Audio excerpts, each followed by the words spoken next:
معزز سامعین گرامی قدر، گزشتہ دو خطبات سے آپ کے سامنے معجزات کے باب کو رکھ رہے ہیں۔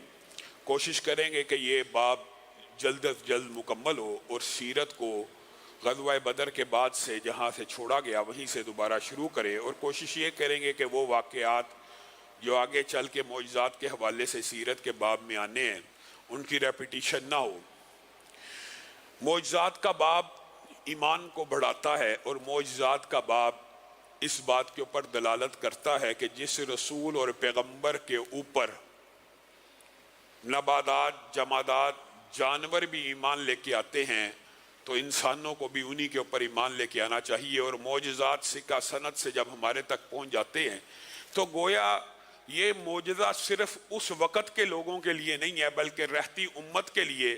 صحابہ نے بیان کیا، سکہ راویوں سے بیان ہوتا چلا آیا، سچے لوگوں نے یہ بات ہم تک پہنچائی۔ گویا ایسے ہی یقین ہونا چاہیے جیسے ہم اپنی آنکھوں سے ان معجزات کو دیکھ رہے ہیں۔ اگرچہ اسلام ایمان بالغیب کی تلقین کرتا ہے لیکن یہ معجزات تسلی کے لیے، تشفی کے لیے ہوتے ہیں۔ نبی کریم صلی اللہ علیہ وسلم بذات خود بھی اللہ رب العزت ان کی تسلی اور تشفی کے لیے بعض اوقات معجزات عنایت فرماتے تھے۔ مکہ کے جور و ستم، ظلم و ستم سے تنگ آ کر پریشان عالم میں، زخمی حالت میں ایک دن بیٹھے ہوئے تھے، آسمان سے جبریل امین کا نزول ہوا اور آپ کو تسلی اور تشفی دینے کے لیے جبریل امین نے کہا، اے اللہ کے رسول، وہ جو سامنے درخت ہے ذرا اس کو اپنے پاس تو بلائیے۔ رسول اللہ صلی اللہ علیہ وسلم نے کہا میرے پاس آ۔ وہ درخت چلتا ہوا رسول اللہ صلی اللہ علیہ وسلم کی خدمت میں حاضر ہوا، کہا اس کو واپس بھیج دیجئے۔ رسول اللہ صلی اللہ علیہ وسلم نے واپس بھیجا اور کہا میرے لیے تسلی اور تشفی کے لیے یہی بات کافی ہے۔ اور پھر یہ بات بھی یاد رکھیے، یہ ایک واقعہ کلوتا نہیں ہے۔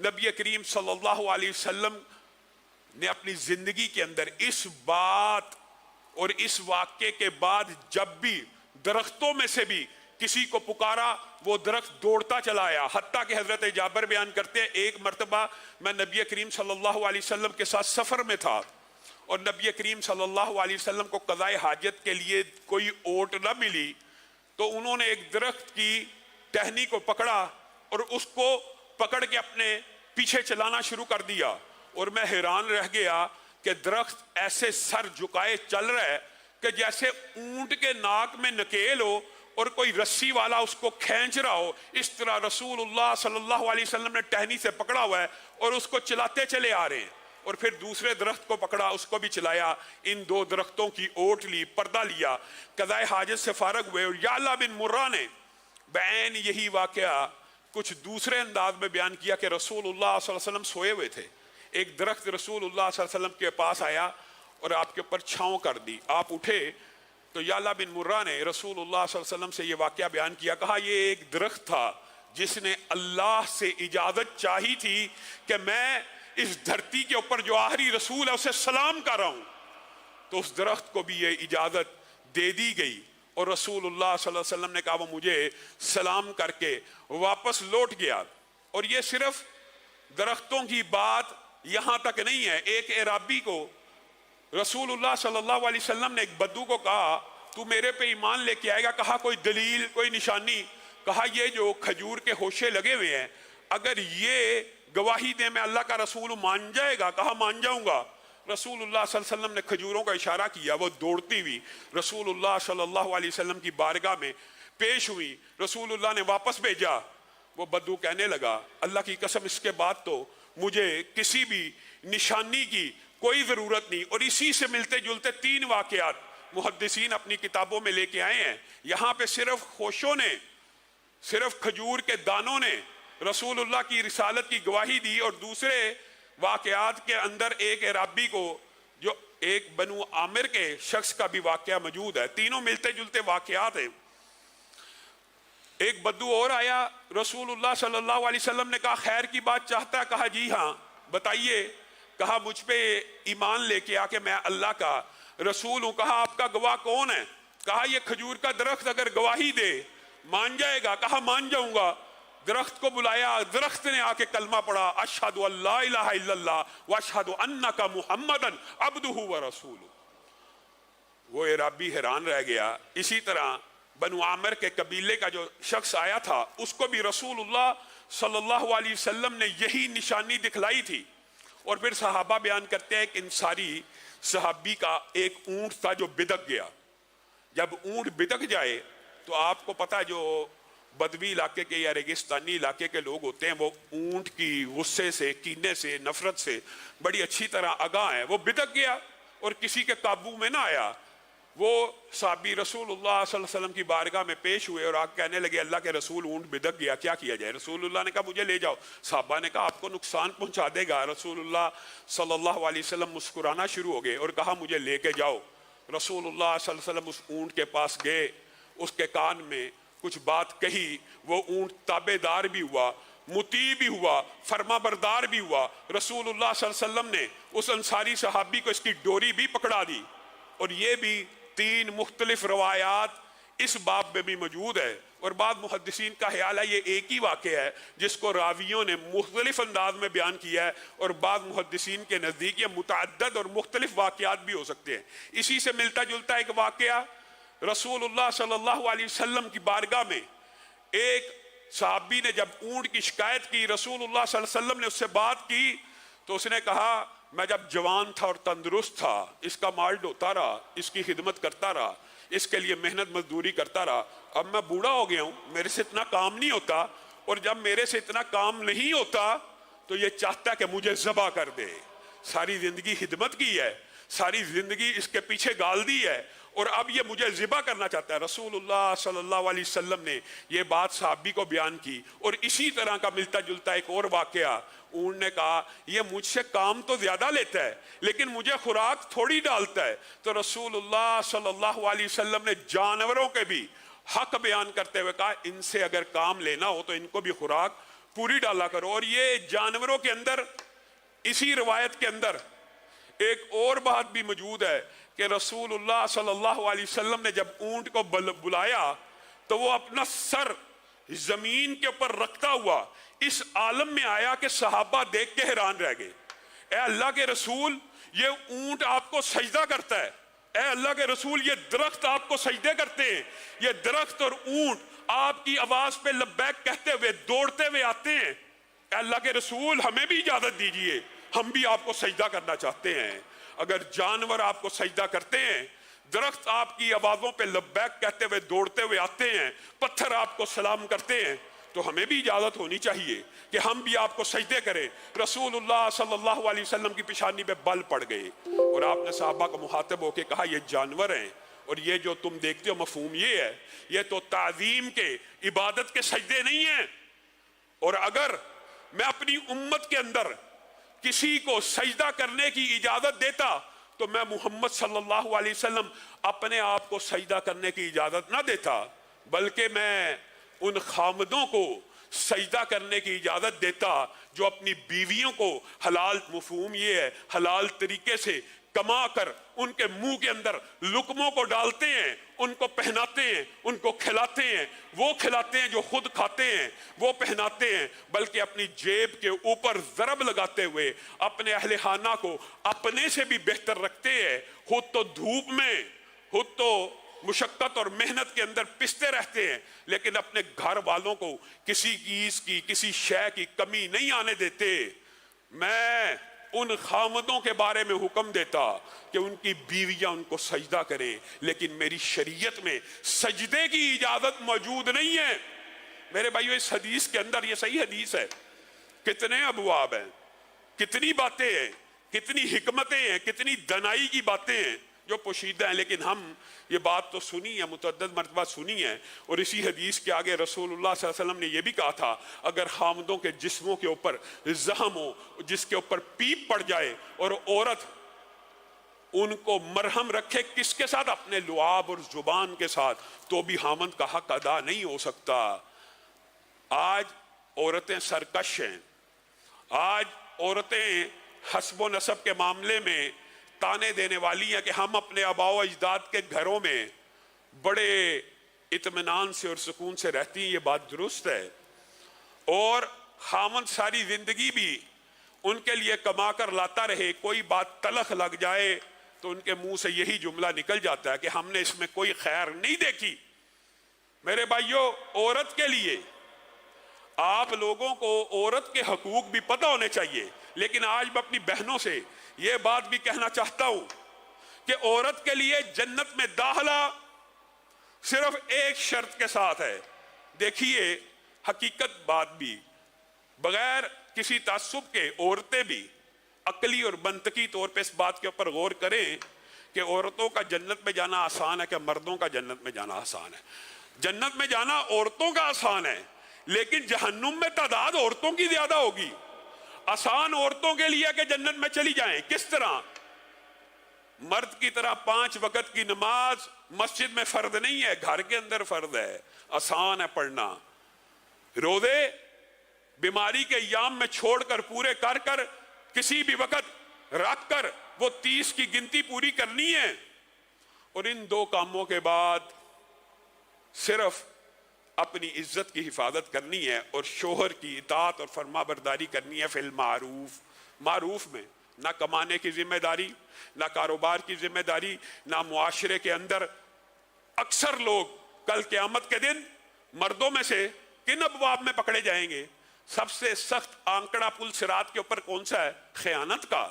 خیانت کا آنکڑا سب سے سخت ہوگا کہ بڑے بڑے حاجی، نمازی، ولی اللہ خیانت کے باب میں پکڑے جائیں گے، حرام کمائی میں پکڑے جائیں گے، سود میں پکڑے جائیں گے، لین دین میں پکڑے جائیں گے، کسی کا مال تلف کرنے میں پکڑے جائیں گے، کسی کی زمین پہ قبضہ کرنے میں پکڑے جائیں گے، کسی کو گالی گلوچ کرنے میں پکڑے جائیں گے، کسی کے ساتھ تلخی تھپڑ مارنے میں پکڑے جائیں گے۔ عورتوں کے لیے یہ ابواب ہیں، ایمانداری سے بتائیے؟ نہیں۔ رسول اللہ صلی اللہ علیہ وسلم نے فرمایا صرف یہ کام کر لے اور اس کے بعد خاوند کی اطاعت اور فرما برداری فی المعروف، نیکی کے کام میں جو حکم دے غیر اسلامی اس میں اطاعت نہیں ہے، لیکن جو اسلامی دے اس میں اطاعت ہے۔ حتیٰ کہ رسول اللہ صلی اللہ علیہ وسلم نے کیا کہا تھا؟ اگر عورت کو صحیح معنوں میں غیر اسلامی حکم کے بغیر خاوند یہ بھی کہے اس پہاڑ کو اس جگہ سے اٹھا کے اس جگہ رکھ دے، تو عورت کے اوپر واجب ہے کہ اس کو رکھ دے، عورت کے اوپر واجب ہے۔ اور پھر اس کا فائدہ کیا ہے؟ اس کا فائدہ اتنا عظیم ہے، حدیث میں آتا ہے یہ عورت صرف یہ 3 کام کرنے کے بعد خاوند کی اطاعت کرتی ہو تو کل قیامت کے دن جب جنت کے دروازوں پہ پہنچے گی تو 8 کے 8 دروازے اس عورت کو پکار رہے ہوں گے کہ اے مومنہ مجھ میں سے داخل ہو جا، اے مومنہ مجھ میں سے داخل ہو جا۔ لیکن ہماری عورتیں تلخ رویے کا شکار ہیں، سرکش ہو چکی ہیں۔ کس وجہ سے؟ اس کے اندر بھی معاشرے کے اندر جو پھیلی ہوئی افراط و تفریط ہے، فیمنزم کے نعرے ہیں، عورت کے حقوق کے جھنڈے ہیں، عورت کو بے پردہ کرنے کی سازشیں ہیں، عورت کو بے حیا کرنے کی تحریکیں ہیں، عورت مارچ کے دل فریب نعرے ہیں۔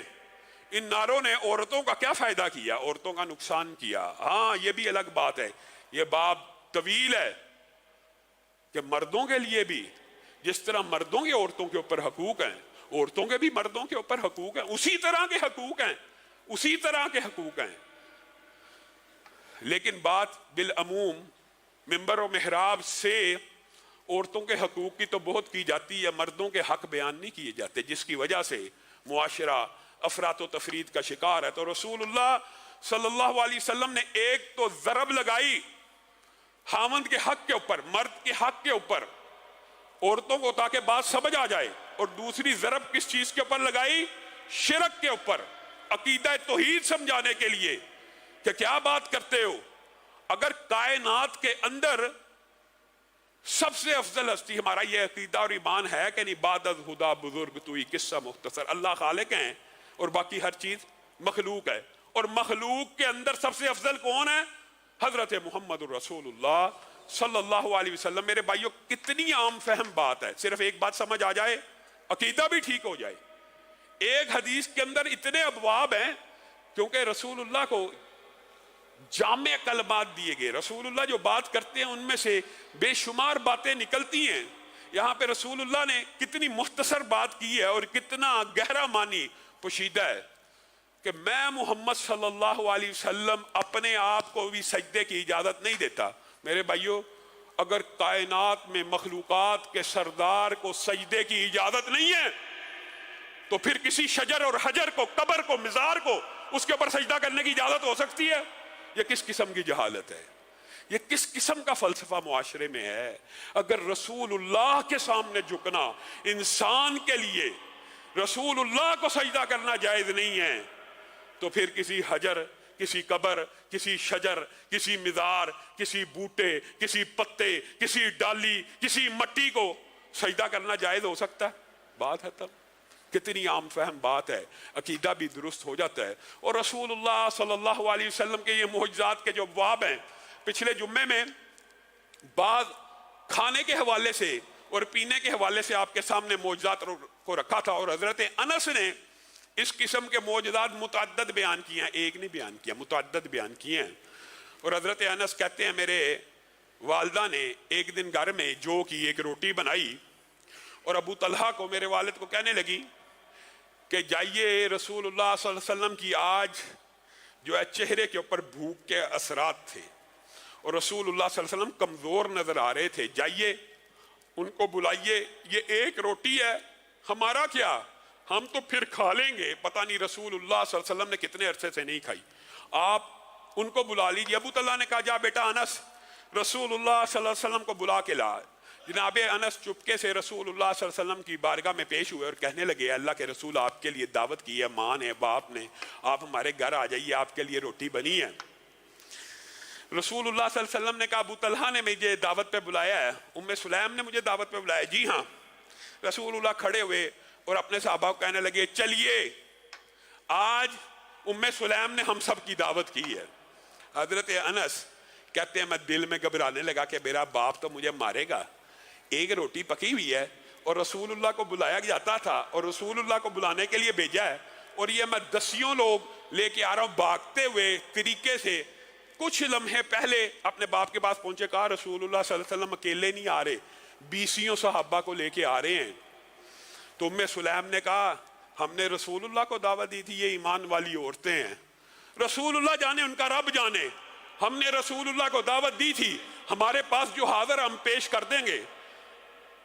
چپکے سے انس نے جا کے رسول اللہ کے کان میں بتلا دیا، اے اللہ کے رسول آپ کو پتہ ہے ایک ہی روٹی ہے۔ رسول اللہ صلی اللہ علیہ وسلم مسکرانا شروع ہو گئے، کہا لے کے آؤ، لے کے آئے، کہا ام سلیم سے پوچھو گھر کے اندر گھی کا کچھ قطرات ہیں، تھیلی کو نچوڑا، چند قطرے گھی نکل آیا۔ رسول اللہ صلی اللہ علیہ وسلم نے بسم اللہ پڑھ کے اپنی انگلی پہ لگایا اور اس روٹی کے اوپر پھیرنا شروع کیا۔ حضرت انس بیان کرتے ہیں اللہ کی قسم میں نے اپنی آنکھوں سے دیکھا وہ ایک روٹی پھولنا شروع ہو گئی اور رسول اللہ نے اس کے درمیان میں اپنی انگلی کو رکھا اور صحابہ کو حکم دیا کھانا کھانا شروع کرو۔ اتنی بڑی تعداد میں صحابہ آئے ہوئے تھے کہ 10 سے زائد ہمارے کمرے میں بیٹھ نہیں تھے سکتے، 10 آئے، انہوں نے اس روٹی کے ارد گرد سے کھایا۔ رسول اللہ بسم اللہ پڑھتے جاتے تھے، انگلی کو روٹی کے درمیان میں رکھا ہوا تھا، صحابہ ارد گرد سے کھائی جاتے تھے، کہا 10 اور کو بلاؤ، 10 اور کو بلاؤ، 10 اور کو بلاؤ۔ 80 لوگوں نے اس ایک روٹی کو کھایا اور پھر اس ایک روٹی کو ہم گھر والوں نے کھایا۔ روٹی ختم ہونے کا نام نہیں تھی لیتی، پھر ہم نے اس روٹی کو پڑوسیوں میں بانٹ دیا۔ ایک روٹی، ایک روٹی، رسول اللہ صلی اللہ علیہ وسلم کے معجزات کے اندر۔ اور خود یہ جو درختوں کا معجزہ ہے اور یہ جو کھانوں کے معجزے ہیں، آپ یہ سن کے حیران رہ جائیں گے۔ بات ضمنی طور پہ آئی ہے تو عمران بن حسین کا جو مشہور واقعہ ہے وہ بھی سن لیجئے۔ عمران بن حسین اور حضرت علی کو رسول اللہ صلی اللہ علیہ وسلم نے کہا تھا فلاں جگہ پہ ایک لشکر کے اندر ایک قافلے کے ساتھ رسول اللہ نے پڑاؤ ڈالا ہوا تھا، پانی ختم ہو گیا، کہا فلاں عورت فلاں جگہ کے اوپر 2 مشکیزوں کے ساتھ ملے گی، اس کو لے آنا۔ اس عورت کے پاس گئے، اس کو جا کے کہا کہ محمد صلی اللہ علیہ وسلم آپ کو بلاتے ہیں۔ کہا وہ صحابی جیسا، یعنی مراد رسول اللہ کے بارے میں جو کفار کا پروپیگنڈا تھا کہ یہ مذہب چھوڑ چکے ہیں، معاذ اللہ معاذ اللہ، بے مذہب ہو گئے ہیں، تو وہ ہیں، جی ہاں وہی ہیں۔ بلایا، رسول اللہ صلی اللہ علیہ وسلم نے ان مشکیزوں میں سے تھوڑا تھوڑا پانی ایک پیالے میں لیا اور اس پیالے کے اندر کلی کی، منہ کے اندر ڈال کے کلی کی، اور کہا اس پیالے کے پانی کو دوبارہ دونوں مشکیزوں میں ڈال دیا جائے. دونوں مشکیزوں میں ڈال دیا گیا. رسول اللہ صلی اللہ علیہ وسلم نے قافلے کو حکم دیا پانی پینا شروع کرو. مشکیزوں کے منہ کھول دیے گئے. قافلے والوں نے پانی پینا شروع کیا. رسول اللہ نے کہا اپنے جانوروں کو پانی پلاؤ. مشکیزوں کے منہ کھول دیے گئے. جانوروں نے پانی پیا. اور وہ عورت عمران بن حسین حضرت علی بیان کرتے ہیں مشکیزیں جتنے بھرے ہوئے تھے اس سے بھی زیادہ لبالب اور پھول کر کپے کی طرح اسی طرح بھرے ہوئے موجود تھے. سارے جانوروں نے پانی پیا. ساری مخلوقات نے پانی پیا. تو رسول اللہ صلی اللہ علیہ وسلم نے کہا اب اس عورت کو اس پانی کا معاوضہ ادا کیا جائے. جاؤ چیزیں لاؤ. کوئی کھجور لے کے آیا, کوئی ستو لے کے آیا, کوئی جو لے کے آیا, ایک ڈھیر غلے کا. رسول اللہ صلی اللہ علیہ وسلم نے اس عورت کے اونٹ کے اوپر لادا اور ایک بات کہی اے عورت تو جانتی ہے کہ ہم نے تیرے مشکیزے میں سے ایک قطرہ پانی بھی نہیں لیا.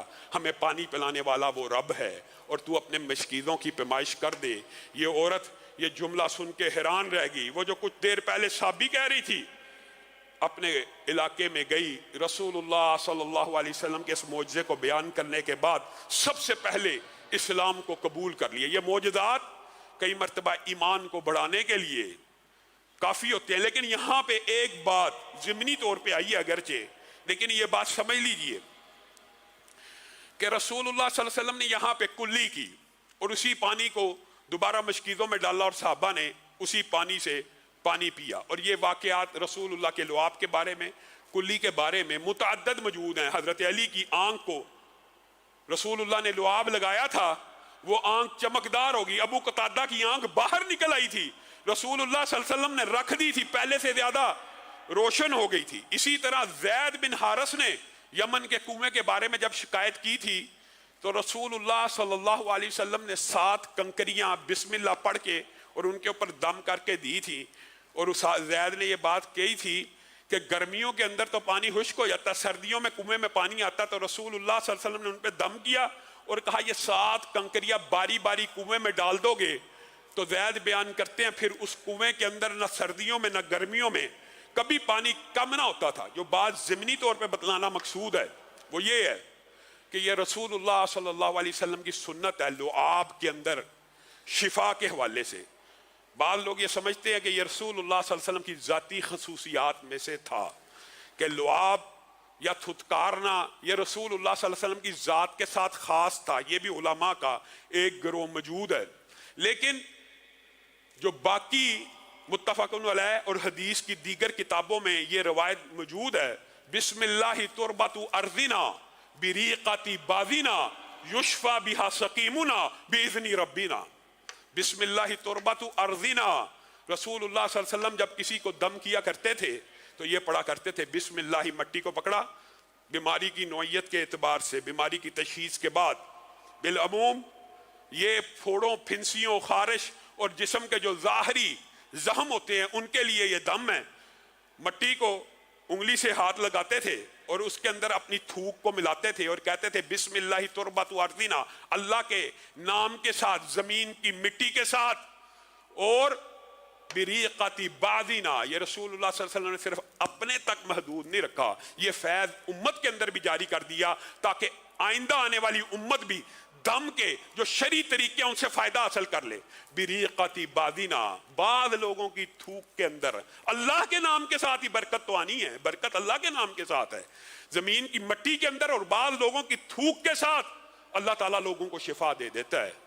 تو جو رقیہ کرنے والے, دم کرنے والے, کئی مرتبہ ہم نے دیکھا ہے کہ جب وہ پانی کے اندر اپنے لعاب کو مکس کرتے ہیں یا تھتکارتے ہیں تو لوگ اس سے کراہت محسوس کرتے ہیں. یہ بات درست نہیں ہے.